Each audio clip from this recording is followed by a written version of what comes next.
Hello guys, welcome back to my channel. আজকে আমি তোমাদের সঙ্গে শেয়ার করব কাতলা মাছের তেল চচ্চড়ি।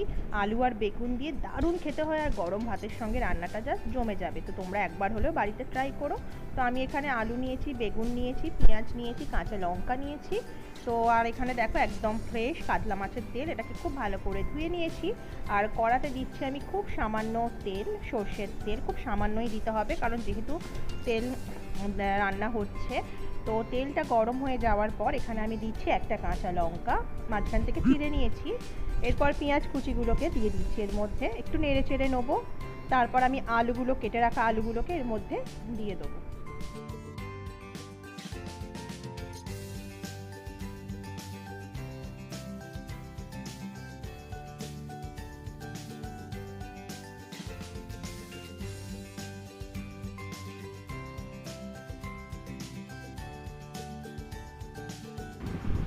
আলুগুলো দেওয়ার পর একটু ভালো করে নেড়ে চেড়ে নেবো। এবার কেটে রাখা বেগুনগুলোকেও এর মধ্যে দিয়ে দেবো।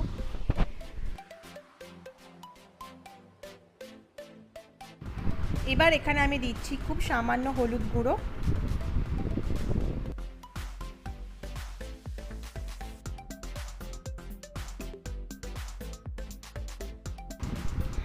আর দিচ্ছি আমি পরিমাণ মতো নুন।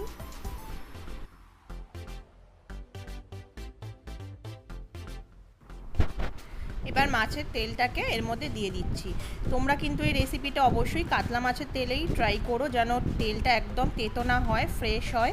আর রুই মাছের তেলে কিন্তু রেসিপিটা অতটা ভালো হয় না, তো কারণ রুই মাছের তেলের টেস্ট অতটা ভালো হয় না, একটু তেতোই হয়। তো এবার এটাকে আমি 5-6 মিনিটের জন্য ঢাকা দিয়ে দেবো। দেখো 5-6 মিনিট পর ঢাকা খুলে দেখো কতটা তেল বেরিয়েছে। এতটা তেল বেরোনোর কারণ হচ্ছে মাছের তেলটা একদম ফ্রেশ ছিল,